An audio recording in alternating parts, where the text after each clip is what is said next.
ሰላም ጤና ይስጥልን የተወደዳችሁና የተከበራችሁ የጣና ቴሌቪዥን አድማጭ ተመልካቾቻችን በያላችሁበት የዓለም ዳርቻ አክብሮታዊ ሰላምታችን ይድረስ ብለናል። እነሆ በጣና ቴሌቪዥን እየተዘጋጀ ወደ እናንተ የሚደርሰው የጣና አጀንዳ ፕሮግራማችን ተጀምሯል። ለዛሬው ፕሮግራማችን የመወያ ርዕሰ ጉዳይ አድርገን ይዘንላቸው የቀረብነው ጽምዶ ለአማራ ትግል ያመጣቸው ፈተናዎች በሚል ርዕሰ ጉዳይ ላይ እየተነጋገርን ቆይታ እናደርጋለን። እስከ ፕሮግራማችን ፍጻሜ ድረስ አብራችሁ እንድትቆዩ በአክብሮት እንጋብዛችኋለን። በርካታ ጉዳዮችን እናነሳለን። ይርጋ እንኳን ደህና መጣ። እንደምን አለ? ጤና ይስጥልኝ አማረ፣ እንደምን ሰነበትክ? ሰላም ነኝ። እንኳን ደህና ቆየኝ አንተ። እንግዲህ ቀደም ሲል እንደተናገርኩት የዛሬ መነጋገሪያ ርዕሰ ጉዳያችን ጽምዶ ለአማራ ትግል አጠቃላይ ያመጣቸው ፈተናዎች ምን ይመስላሉ የሚሉትን በዝርዝር እየተነጋገርን ነው ቆይታ የምናደርገው ይርጋ። ከዛ በፊት ግን እንግዲህ በተለይ የህወሓትና የብልጽግናው የፕሮፓጋንዳ ጦርነት በግልጽ ተጀምሯል። እንግዲህ ይርጋ ከዚህ በፊት እንደምናስታውሰው ብልጽግናው በህወሓት በኩል ይሰነዘሩ የነበሩትን የቃላት ጦርነቶች አጠቃላይ በኦሮሞ ብልጽግና የተሾሙትን ታደሰ ወረደን አውርዶ ህወሓት የራሱን ቁልፍ ሰው ደብረጽዮን ገብረ ሚካኤልን ወደ ክልሉ ፕሬዝዳንትነት ማምጣቱ ይታወቃል። የክልሉን ስልጣን በኃይል መቆጣጠሩ ይታወቃል ማለት ነው። እንግዲህ ያ ነገር ሁሉ ሲፈጸም በብልጽግና በኩል የተሰጠ አጸፋዊ ምላሽ አልነበረም። ይርጋ ለበርካታ ጊዜ በዝምታ ነገሮችን የማየትና በዓለም አቀፉ ማህበረሰብ ዘንድ በተለይ ከፍተኛ የሆነ የዲፕሎማሲ ተቀባይነትን ለማምጣት በህወሓት ላይ እንዲፈረድበት ለማድረግ ዝም ብሎ ይጫወት ነበር ማለት ነው። አሁን ላይ ግን የብሔራዊ ቴሌቪዥን ጣቢያቸው ሳይቀር ከህወሓት ጋር ግልጽ የሆነ የፕሮፓጋንዳ ጦርነት ገብተዋል። ማለት ሚዲያዎቹ ጭምር የሚዲያ ብቻ ሳይሆን የአክቲቪዝም የሚመስል ስራዎችን እየሰሩ ተስተውለዋል። በህወሓት በኩል ደግሞ ግልጽ የሆነ እንግዲህ በመሪዎቹ በካድሬዎቹ አጠቃላይ በወታደራዊ አዛዦቹ መካከል የጦርነት ነጋሪት ጉሰማ አሁንም አማራው ላይ ልክ ራሳቸውን እንደ አንድ ሉዓላዊ አገር ነው አክት እያደረጉ ያሉት። የፕሮፓጋንዳቸው በየወረዳዎቹ በየቀበሌዎቹ የሚያደርጓቸውን ከተለያዩ የማህበረሰብ መደቦች ጋር የሚያደርጓቸው ውይይቶች እንደ ሀገር አክት የሚያደርጉበት ከፍተኛ የሆነ ደግሞ ፕሮፓጋንዳ እየሰሩበት ያለ ህዝባዊ ቅስቀሳ እያደረጉበት ያለ ሁኔታ ነው ያለው እና ይህ የሚያሳየው ጦርነቱ አይቀሬ መሆኑን ነው። በህወሓት በኩል ደግሞ በግልጽ ባልሆኑ ይፋ ባልሆኑ የዙም ውይይቶች የተለያዩ ሚስጥራዊ ሰነዶች ላይ እንደሚያመላክተው ደግሞ ይህ ትግል ዓላማው ምን እንደሆነ ህወሓት አሁን የሚያደርገው ጦርነት ምንድን ነው ዓላማው የሚለውን ነገር በግልጽ እያሳዩ በተለይ ሀገር የመሆን ፍላጎታቸውን አንድ ከሰሞኑ የተደረገ አንድ ውይይት ነበር ይርጋ። የህወሓት በተለይ በውጭ ያሉ ቁልፍ ደጋፊዎቹ ወይም ደግሞ ዋና አስተባባሪዎቹ ናቸው ይህን ስብሰባ ያደረጉት። አንዳንድ በተለይ ከአማራው ወጣን የሚሉ ሰዎችም ጭምር የተሳተፉበት እንደሆነ እንግዲህ ሙሉ መረጃውን ይዘን እንመጣለን። የተወሰነው የዙም ውይይት የተወሰነው ቅንጭብጫቢ ደርሶናል። ምናልባት በትንታኔ በዶክመንታሪ ዘገባችን የምንመለስበት ይሆናል ይርጋ። እንግዲህ ይሄ ነገር የሚያሳየው ምንድን ነው ይርጋ? በተለይ አሁን ያለው ብልጽግና እየሄደበት ያለው ከህገ መንግስቱ ውስጥ ሊቀይራቸው የፈለጋቸው ነገሮች አሉ። እንደ አንቀጽ 39 ያሉትን ሊቀይራቸው አስቧል የሚልና ይሄ ነገር ከትግራይ ሀገር መሆን ጋራ በአፋጣኝ መሄድ ይኖርብናል ወይስ የሚያመጣው ተጽዕኖ ይኖረዋል የሚለውን ውይይት እንዳደረጉበት ሁሉ እየተሰማ ነውና እነዚህን ጉዳዮች መሰረት አድርገን የምናየው ምንድን ነው አሁን ጽምዶ ለአማራ ትግል ያመጣቸው ፈተናዎች ምንድን ናቸው? አስቻይ ሁኔታዎችስ አሉ ወይ? ከህወሓት ጋር እንድንጣመር ሊያደርገን የሚችል አማራው ሊያጣምረው የሚችል ምክንያት አለው ወይ? ወይም ደግሞ ይርጋ እንደው የጋራ ጠላት ስላለህ ብቻ የጠላት ወዳጄ ነው በሚል ዋና ጠላትህን አጋር የምታደርግበት ሁኔታ ሳለ ወይ? አንዳንዶቹ ስለ ትብብር ስለ ጥምረት በተለይ ይህንን አማራውን ብቻውን የማስቀረት አድርገው የሚያስቡ አሉ እና በሰፊው እዚህ ላይ ነው ችግሮቹ ምንድናቸው የሚሉት ላይ ሀሳብን እንድትሰጥ ነው። ወደ አንተ ልምጣ ይርጋ። አመሰግናለሁ አማረ። ዛሬ ወሳኝ የተባለውን ርዕሰ ጉዳይ ይዘን መተናል። እንግዲህ ከዛ በፊት ህወሓትና የአማራ ህዝብ የህልውና ትግል አብሮ ለመስራት የሚያስችል ሁኔታ አለው የሚለው ባጭሩና ምንም ሳንዛዛ የለም። ይሄ ግልጽ ነው። ካበደ ውሻ ጋር አንተ ሄደህ ልጅህን አታስቀምጥም። ይሄ ነው አንደኛው ነገር። ሌላኛው እንግዲህ የህወሓትን ቋሚ ባህሪና ፍላጎትን ስለምናውቀው በዚህ ጉዳይ ላይ ወደፊት እንመጣበታለን። እንግዲህ ወደ ዋናው ርዕሰ ጉዳይ ስንገባ አማራ ጽምዶ የሚባለው ስብስብ ወይም ደግሞ ፕሮጀክት ለአማራ ህዝብ ያመጣበት ፈተና ፈተናዎች ምንድን ናቸው የሚለውን እንግዲህ እንመለከታለን። በእኔ እምነት 2 ፈተናዎችን አምጥቷል። እነዛን ወደኋላ እንመልስባቸዋለን። ግን እዛ በፊት ወደ መንደርደሪያ እንመልከት። አሁን ያለነው የህልውና ትግል ላይ ነው። የአማራ ህዝብ እንደ ህዝብ የህልውና አደጋ ገጥሞናል ብለን የህልውና አደጋችን ለመቀልበስ ትጥቅ ተኮር የህልውና ትግል ውስጥ ነው ያለነው። ወደ ህልውና አደጋ የከተተን ምንድን ነው ብለን ስንነሳ የህልውና ትግላችን ለመጀመር ምንድን ነበር ምክንያቱ ብለን ስንጠይቅ በዋናነት 3 መሰረታዊ ምክንያቶችን እናገኛለን። አማራ አንደኛው ስርዓተ መንግስቱ የቆመበት መሰረት የኛ መጥፊያ ስለሆነ ነው። ስርዓተ መንግስቱና የስርዓተ መንግስቱ ባለቤት የኛ መጥፊያ ስለሆነ ነው። ሁለተኛ ያንን ስርዓተ መንግስት ተቀብሎ አሁንም ስልጣን ያስቀጠለ ያለው የኦህዴድ ብልጽግና መንግስት የኛ አጥፊ ስለሆነ ነው። ሶስተኛው መሰረታዊ ምክንያት የአማራ ስጋት አለበት፣ የከበባ ስጋት አለበት፣ ተከቧል። በላይ ህወሓት፣ በታች ብልጽግና፣ ከጎን ሱዳንም ደግሞ አለ። በዚህ ሁኔታ ውስጥ እያለ የአማራ ህዝብ ራሱን የሚከላከልበት ኃይል የለም። ምክንያቱም ልዩ ኃይል ፈረሰ ብለን ነው። በሶስቱ ምክንያት ነው ወደ ትግል የገባ ነው። ይህን 3 ገፊ ምክንያቶች ይዘውን ወደ እነዚህ 3 ገፊ ምክንያቶች ዝርዝር አላቸው። በዝርዝር ተደባቸዋል፣ ዝርዝሮች ይኖራቸዋል። እነዚህ ይሄ 3 ምክንያት ይዘን ወደ ትግል ስንገባ ምንድን ነበር የተማመን ነው? ምን ተማምነን ነው የገባ ነው ብለን የጠየቅነው ደግሞ አንደኛ ስንቃችንን ከወገን ከህዝባችን ትጥቃችንን ከጠላት ላይ በመረከብ የሚል መርህ ይዘን የተነሳ ነው። ሌላው የራስን ውስጣዊ አቅምን መጠቀም። ውስጣዊ አቅማችን ምንድነው? የሰው ኃይላችን ሲደመር ደግሞ የተፈጸመብን ግፍ የምንዋጋበት የምታገልበት ምክንያት ነው ውስጣዊ አቅማችን እሱ ነው። ሌላኛውና ሶስተኛው ምክንያት የጠላቶቻችን ድክመት፣ የጠላትን ድክመት ለኛ ጥቅም አድርጎ መጠቀም የሚሉ 3 መተማመኛ የትግል መሰረቶችን ይዘን ገብተናል። እንግዲህ ልባል በ3 ምክንያት ወደ ትግል ገባን። የህልውና አደጋ ውስጥ ከተተን።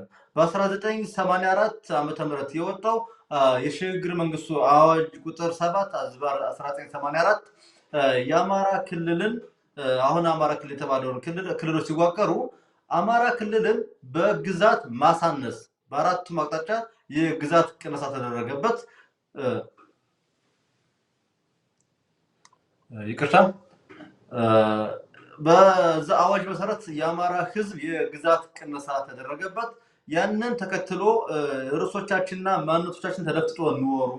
ያንን አዋጅ ተከትሎ ደግሞ የወጣው ህገ መንግስት የአማራ ህዝብ ጠላት ነው፣ መጥፊያ ነው። ይሄንን ደግሞ ደጋግመን ሚሊዮን ጊዜ በየአደባባዩ ከፕሮፌሰር አስራት ወልደየስ እስከ አንተና እስከኔ ድረስ ደጋግመን የተናገርነው ጉዳይ ነው።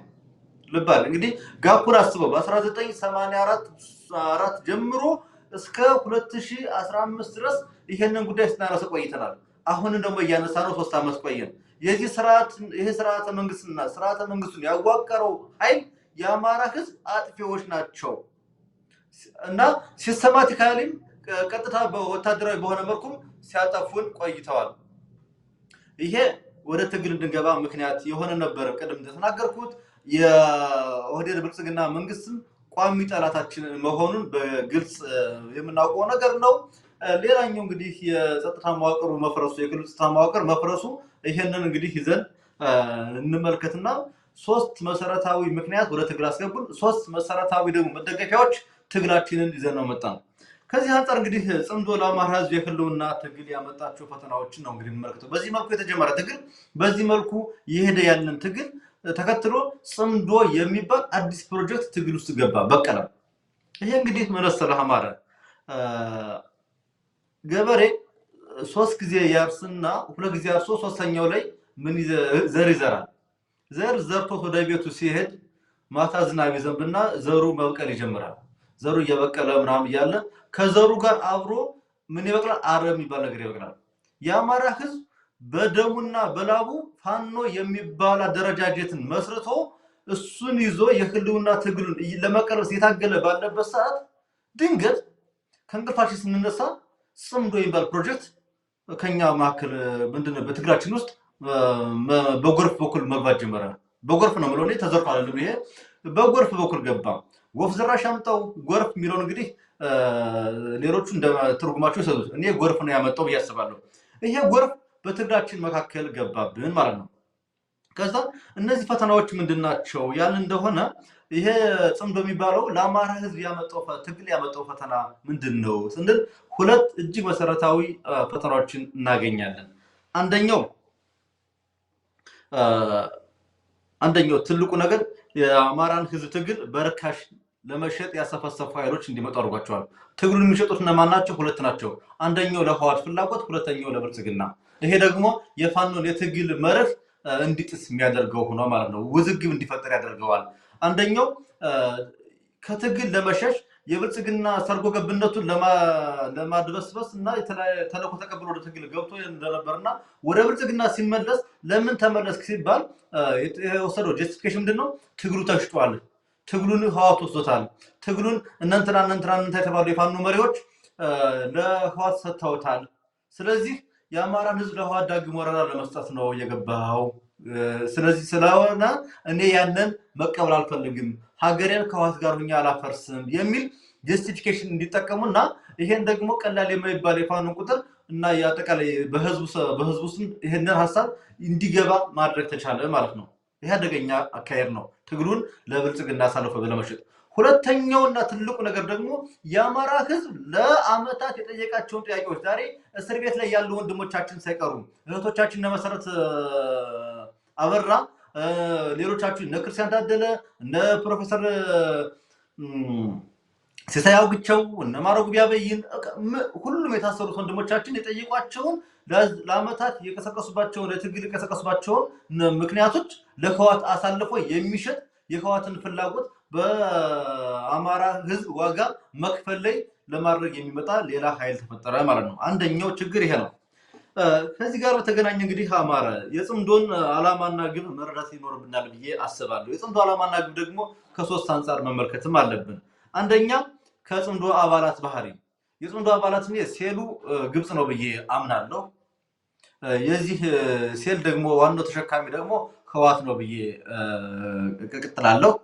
በዚህ አባል ውስጥ እንግዲህ የኤርትራ መንግስት አለ ከብልጽግናው ጋር የህልውና ስጋት አለ ብሎ የሚያስበው እርስ በርስ የሚተራመሰውና ያንን ትርምስ ተከትሎ ደግሞ በቀጠናው የሃይማኖታዊ አክራሪነት እንዲስፋፋ የሚያደርግ ፈርታይል ግራውንድ የሆነ ኃይል አለ የሱዳን መንግስት። እነዚህ አራት ኃይሎች የአማራ ህዝብ ወዳጅ ሆነው አያውቁም። ሰሞኑን አንድ መጽሐፍ እያነበብኩ ነበር፣ ቀይ ባህር ሲቀራ የሚለው መጽሐፍና ምጽዋ የተያዘለት ጥቅምት የካቲት 9 ዕለት ከባድ ድብደባ ይደበድባል ሻቢያ ወደ ምጽዋ በደንብ ይደበድባል፣ በደንብ ድብደባ ያደርጋል። እና በኋላ የመጽሐፉ ደራሲ አንዱን የሻቢያ ወታደር አዛዥ ከዶጋሊ ወደ አስመራ ወደ ምጽዋ የሚተኮሰው ከባድ መሳሪያ ይሄን ሁሉ ጥይት ይሄን ሁሉ ከባድ መሳሪያ ሲደበደብ ንጹሃን አይጎዱም ወይ ብዬ አለ። የሰጠኝ መልስ በጣም ይዘገንናል። ባናገረው ደስ ይለኝ ነበር፣ ግን ታሪክ ነው መዘግበዋለሁ አለና ምንድነው የሻቢያው ወታደር አዛዥ ለዛ ዶክተር የሰጠው ምላሽ ምጽዋ ላይ የኛ ሰው የለም፣ ወታደር ተከትሎ የመጣ መጤ አማራ ነው አለ። ኤንታየር ኢትዮጵያ እነሱ አማራ ያጋሜ ትግሬንም ያደዋ ትግሬንም የወሎ አማራም የጎንደር አማራንም ወላይታና ከምባታንም ኤቭሪ ኢትዮጵያ አማራ ነው የሚሉት። ስለዚህ ምጽዋን እንደዛ ውድምድም አድርገው ሲያፈርሷት ምንድነው ያደረጉት? ንጹሃን ይመታሉ ሲባል የኛ ሰው የለም ያለው የሻቢያ ወታደራዊ አዛዥ ነው። ይሄ በፖለቲካ ኢንዶክትሪኔሽን የተሰጣቸው ነው። ስለዚህ የጽምዶ አባላት ለአማራ ህዝብ ጠቃሚ እንዳልሆኑ አንደኛው ማሳያ ይሄ ነው። ተግባራቸው የሚገልጽልናል። ሻቢያ ስልጣን በያዘ ሰሞን ያደረገው ነገር እናሳውሳለን።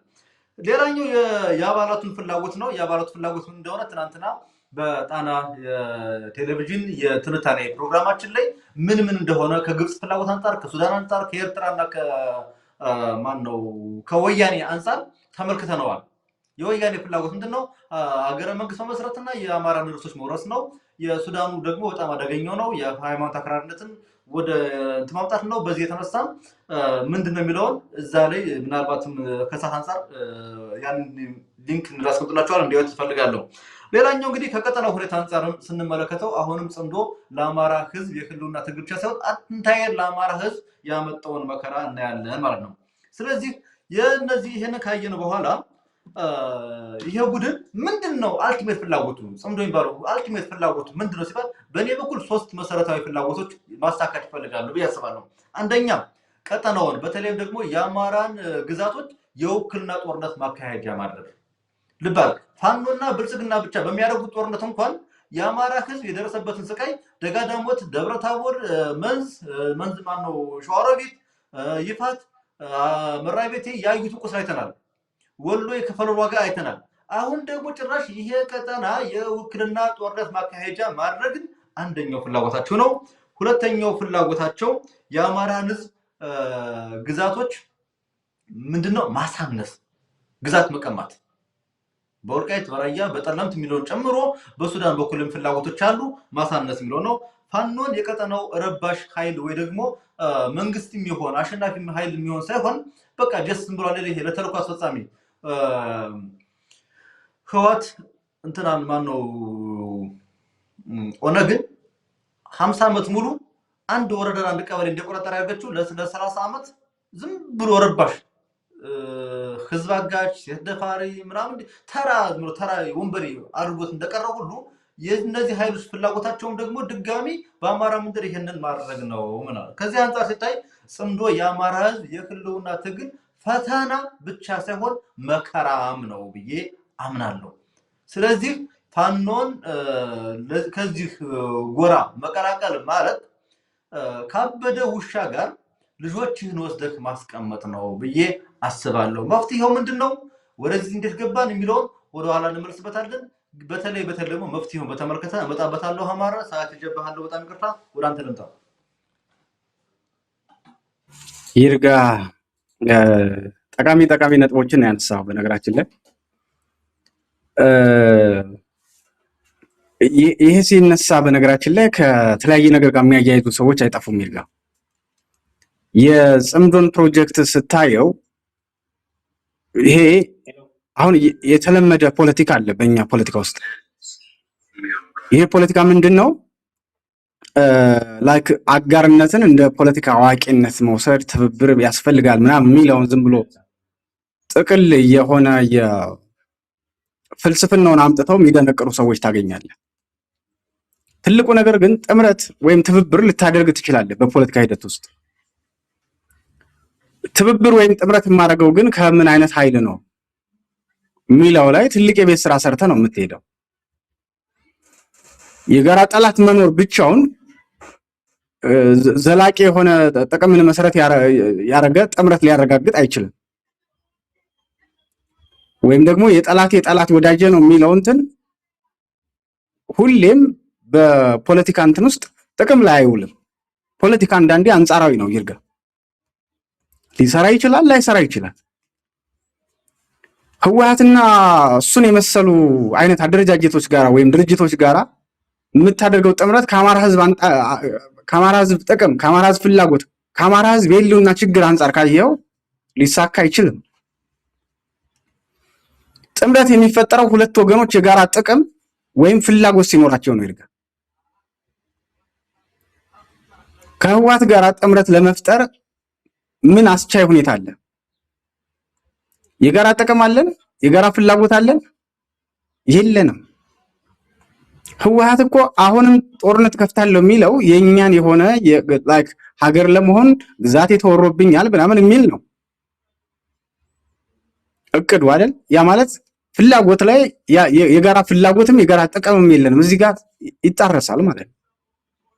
አንዳንዶቹ በቃ ዝም ብለው ያድበሰብሱታል። ህወሓት ያላለውን በጎ ነገር እንዳላርገው ምናምን ሊያወሩ ይፈልጋሉ።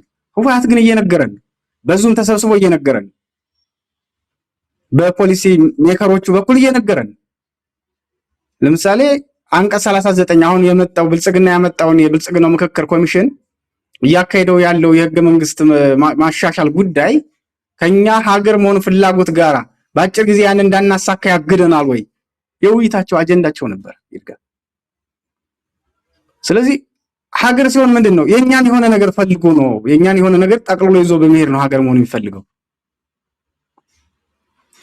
የጋራ ፍላጎት የለንም፣ የጋራ ጥቅም የለንም።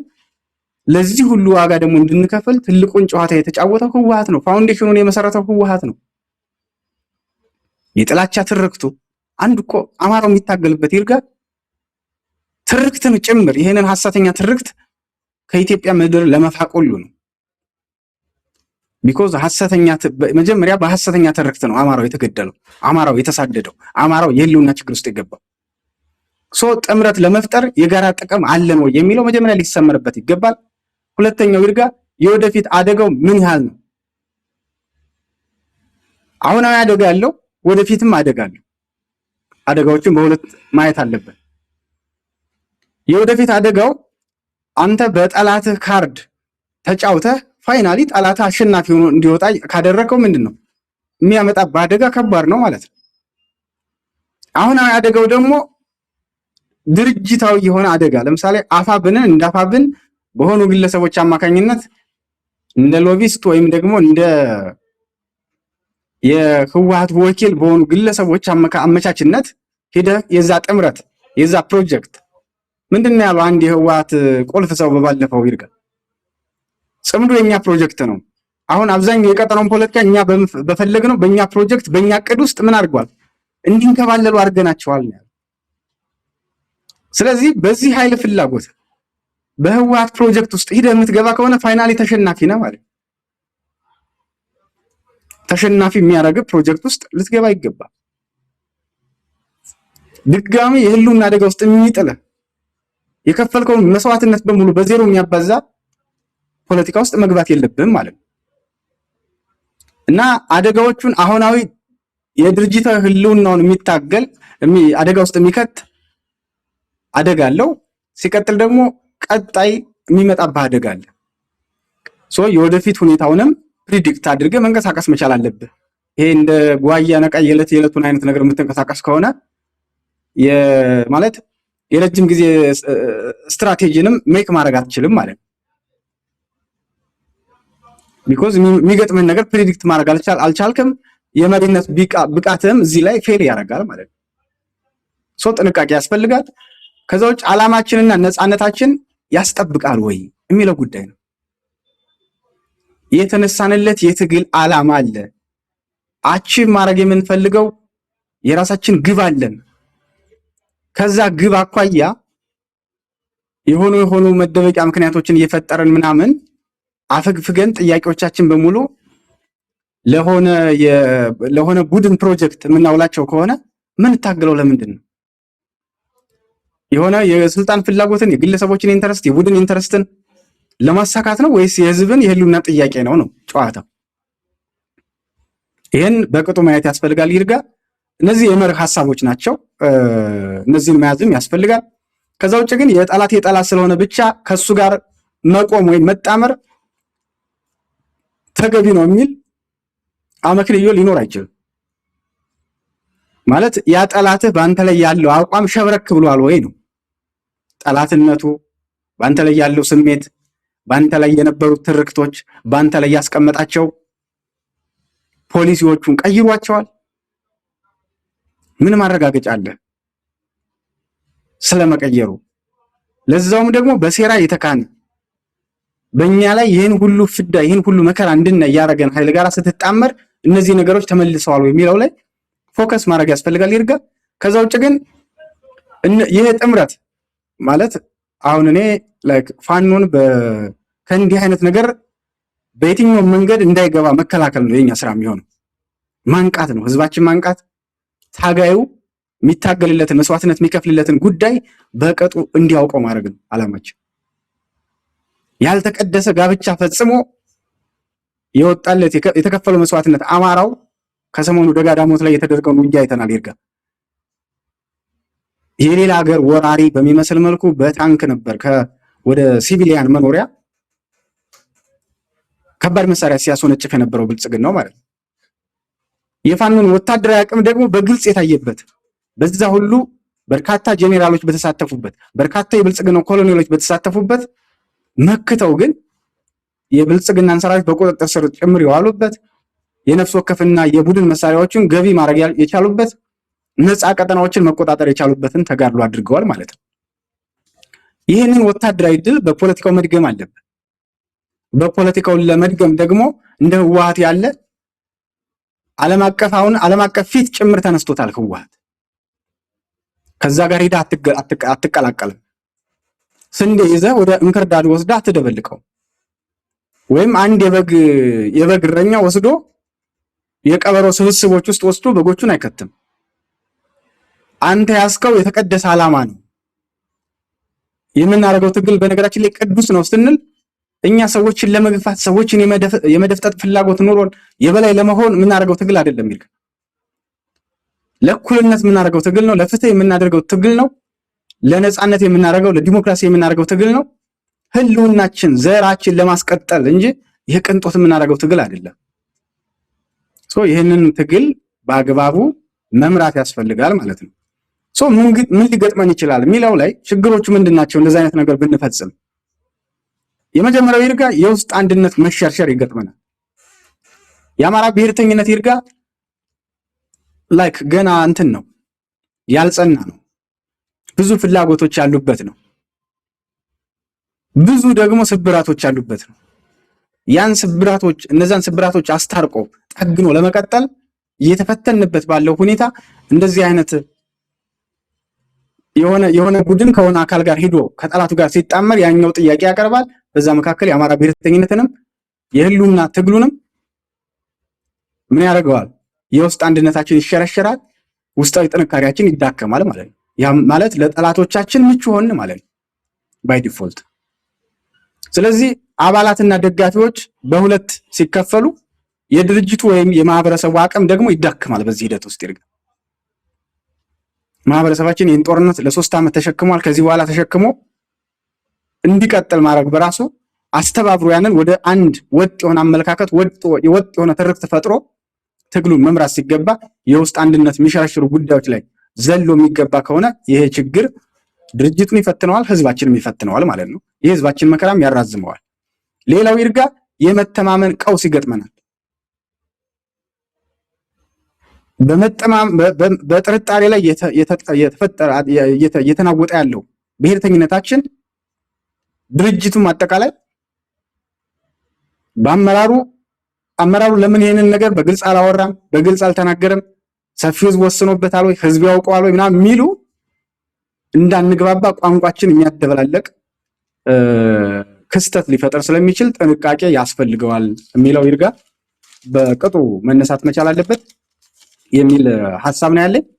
ሌላው ይርጋ እንግዲህ ለተቃዋሚ ወገን ጥቅም ነው የሚሆነው ወይም ለገጠም ነው መደበኛ ጠላት አቅሙን እንዲያፈረጥም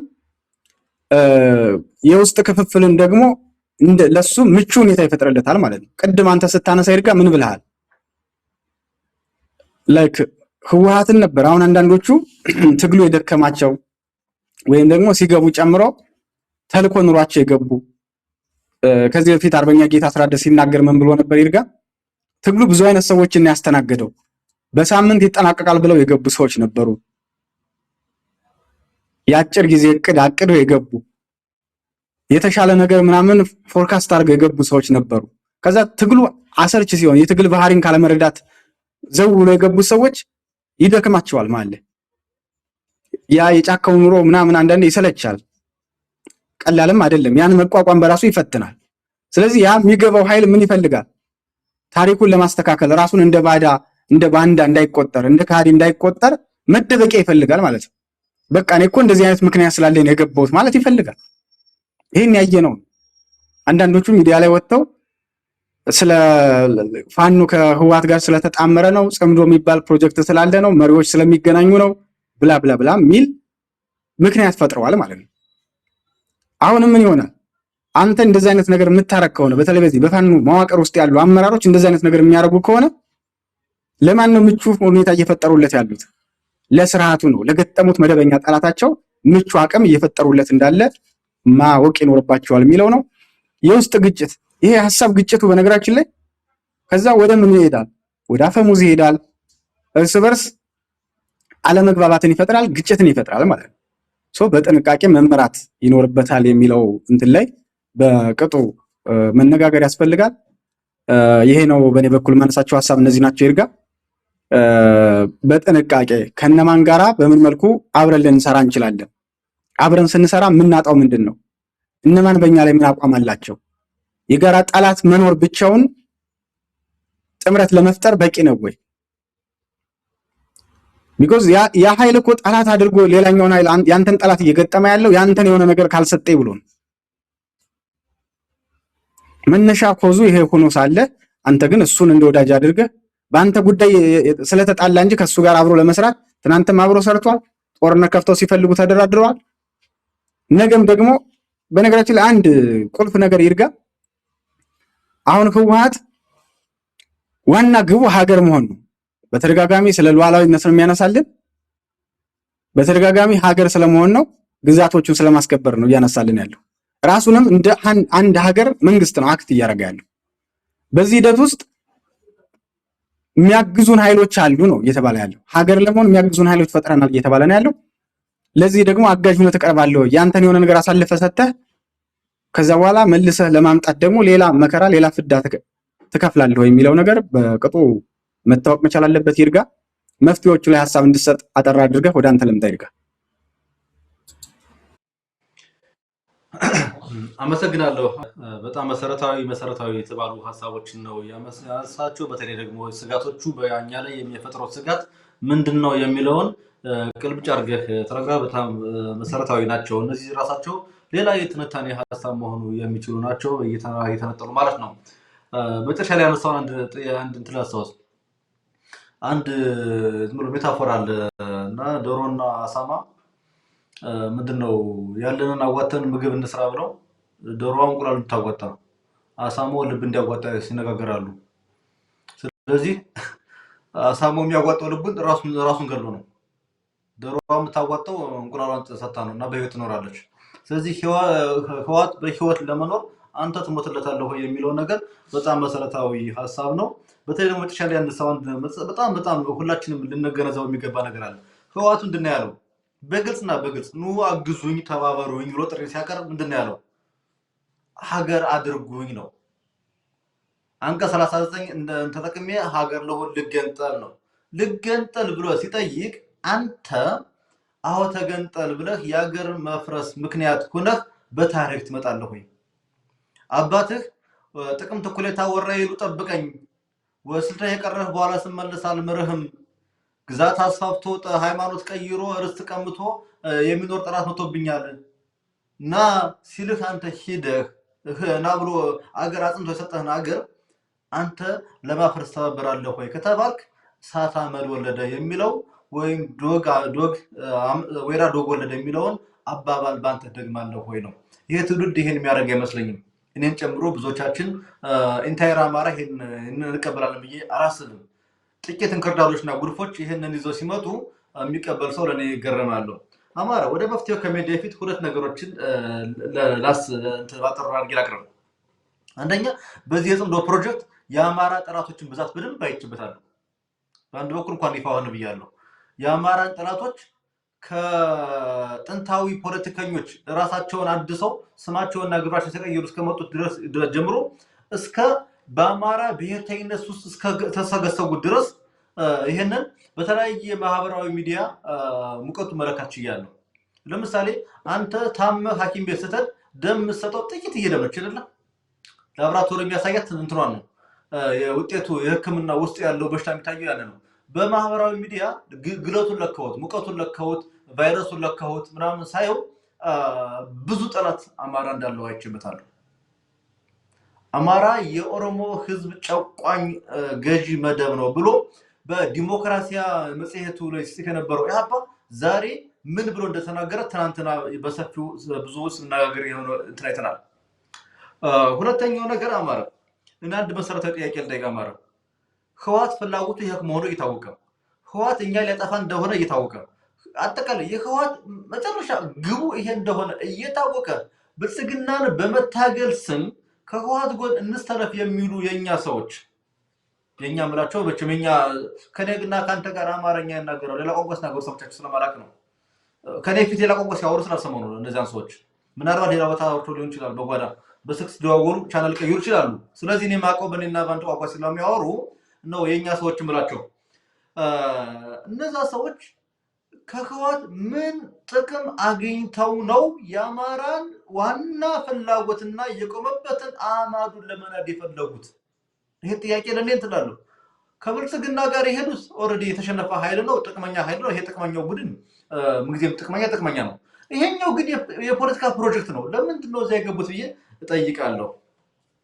ከዛ በተረፈ እንግዲህ ወደ መፍትሄው እንምጣ መፍትሄው የጽንዶ ለአማራ ህዝብ የህልውና ትግል ፈተናቻ ሳይሆን መከራ ነው የሚለውን ሐሳብ ቀደም እየተናገራለሁና ታዲያ ምንድነው መፍትሄው የሚለውን ትንሽ ዘርዘር አድርጌ ላቅርብ እንግዲህ አንደኛ አጋርነት ሲባል አማራ ቀደም ሲል አንተ የተናገርከው በጋራ ፍላጎትና የጋራ ጥቅም የሚለው ብቻ አይደለም እንዳለ ሆኖ ሌላም ደግሞ ያስፈልጋል እኩልነትም ያስፈልጋል ተገዳዳሪነት ያስፈልጋል እምልህ እንኳንስ የህዝብ አጀንዳ ይቀርና ጋብቻ እንኳን ስትመሰረት የማን ወገን ነው የማን ዘር ነው ምን አለ ይባባላል እንዲሁ ዝም ብለህ አንተ ወይ መርኳ ስለማረ ወይም ደግሞ የቤተሰቦቿን ውርስ ታገኛለች ብለህ ጠልፈህ እንደማታገባው ሁሉ ወይ እዛ ሄደ ጥገኛ እዛ ብትል ችግር የለም ግባ ብትባል ምትሆነው ምንድነው ጥገኛ ለመሆን እንደማተደው ሁሉ ያን እዚህም የህዝብ ፍላጎት የህዝብ ጥቅም ይዘህ የምትደርበት ትግል ደግሞ ስትጣመር ማነህ ምን አለህ ምን እንዳለህ ምንድነው ያስከው ወዲ ለምንድን አለ መባል አይቀር ባዶ ወሰደን እንደ ደህዴን ነው የምትሆነው ደህዴን ሆነ የምትገባ ከሆነ ሁሌ መጠቀሚያ ነው ወይም ደግሞ አጋር ፓርቲ የቤንሻንጉል ጉሙዝ ክልላዊ መንግስት ምናምን ፓርቲ እንደሚባለው እንደዛ አጋር ፓርቲ ነው ለመቀጠል ከሆነ አይዶንት ቲንክ ሶ አስፈላጊነቱ ስለዚህ መጀመሪያ ማድረግ ያለብን ምንድነው መፍትሄው ቢመሰበው አንደኛ ራስን ማሳወቅ ለዓለም አቀፉ ማህበረሰብ በምን እናሳውቀው በሰነድና በወታደራዊ ድል ለምሳሌ ወያኔ ራሱን ላጋዦቹ ለዓለም አቀፍ ማህበረሰብ ያሳውቀው በሰነድ ነው ምን ብሎ ያሳውቀው የትግራይ ህዝብ ትግል መጨረሻ ግቡ የአማራን ጨቋኝ መደብ ማህበራዊ ረፍት ማንሳት ነው በሂደት ማገር መሆን ነው ብሎ ነው ማንፌስቶ ላይ ገለጸው ስለዚህ የተገንጣይ ቡድንና ጸረ አማራው የሮማን ትሮትስካ አስተሳሰብ ያለው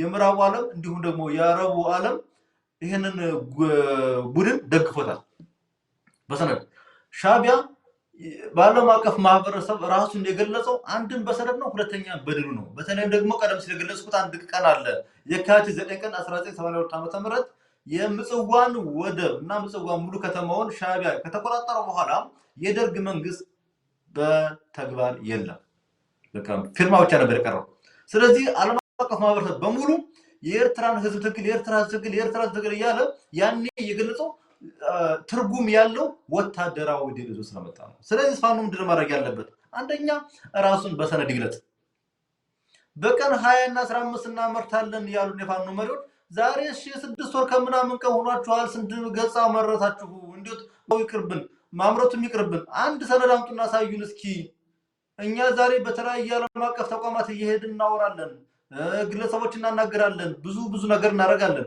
በተለይም ደግሞ የፋኖ አንድነት አመሻሽ ኮሚቴ የሚባለው ደግሞ ጠንካራ ስብስብ ያለበት የሞራን ስብስብ አለ ለዲፕሎማቲክ ማህበረሰብ እንኳን ይዞ የሚቀርበው ነገር እኮ ጁለ ቋጣ አማራ ሰነድ አምጣስ ያማራ ህዝብ ለምን ታገለው እኔ እናንተ እናውቀዋለን ታጋዩ ያውቀዋል ዓለም ግን ያያቅልንም ስለዚህ ለምንድን ነው የምትታገለው ተብለህ ባለም አቀፉ ማህበረሰብ ስትጠይቅ ምን ታቀርባለህ ማሲንጋ ከአንድም 4 5 10 ጊዜ መቀሌ ሲመላለስ አንተ ጋር ያልመጣው ለምንድን ነው ርቆት ነው እዚህ ሰሜን ሸዋ ጫፍ ርቆት ነው መቀሌ ድረስ የሚሄደው ስለዚህ አንተን በታጋይነት አይደለም እያወቀ ያለው ፋኖን አሁን ዓለም አቀፍ ማህበረሰብ እያወቀ ያለው ብልጽግና በሚሰጠው የጥላቻ ስሙ ነው የአበይ ሸለቆ ሽፍታ የአማራ ሸኔ የአማራ ጽንፈኛ ኢመደበኛ ኃይል እየተባለ የተፈረጀውን ስም ነው ዓለም አቀፍ እያወቀው ያለው ስለዚህ እንድትታወቅ ሰነድን ዘቀረናል እንደተቋም ይሄን ማድረግ ያለበት ማን ነው የፋኖ መሪዎች በተለይም ደግሞ በዋናነት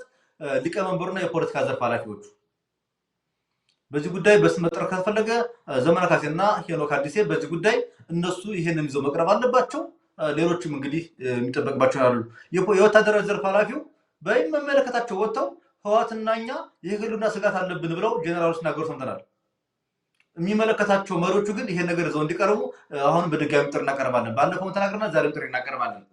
ሁለተኛው በወታደራዊ መልኩ ትርጉም ያለው ድል ይዘና 50 ሚሊሻ ገለክ ምን ይሰራልኛል? በቃ ምን መታወቅ አለብህ። ደብረታቦር ያዘው፣ ወረታ ማነው ጎንደርን ግባ፣ ባህር ዳር ግባ፣ ደብረ ማርቆስ ግባ፣ ያዘው። ሳምንት 2 ሳምንት ተቆጣጠረው። ላሊበላን ያዘው። በቃ የአማራ ትግል እኮ የተጀመረው ላሊበላ አየር ማረፊያን እኮ ያዘ ቀን ነው። በቃ ሌላ ምን አለው እንጂ ግርማሽ ላይ ተገደሉት አይደለም፣ ወይ ደግሞ ሌላ ሸዋሮቢት አካባቢ ተገደሉ ፖሊሶች፣ ደጀኔ የተገደሉ ፖሊሶች አይደለም ትግሉን ያስጀመረው። የጋይንት ከተማ ንፋስ መውጫ መያዝና የላሊበላ አየር ማረፊያ መያዝ ነው። በቃ ትርጉም ያለው ወታደራዊ ድል ዘና። ዛሬ ለምሳሌ በቀኑ ዜናዎች የዘገብነው ዘገባ አለ። አምባሰል ላይ 70 ምናምን ወታደር ፋኖች ይደርጉታል። ከፍተኛ የመሳሪያ ምርኮ በእጁ ይዟል። ነገር ግን ይሄ ለፋኖ የግዳጅ አፈጻጸም ብቃት ያሳያል እንጂ የፋኖን ፖለቲካዊ ድል አያሳይህም። ስለዚህ ፖለቲካዊ ድል የምታገኝበት ትግል ነው። ትግል ፍሬ አምጣ ነው። ይሄ ደግሞ የሚመጣው በፋኖ መሪዎች ስትራቴጂካል አመራር ብቃት ነው። እኛ ደግሞ በግልጽ ተናግረናል።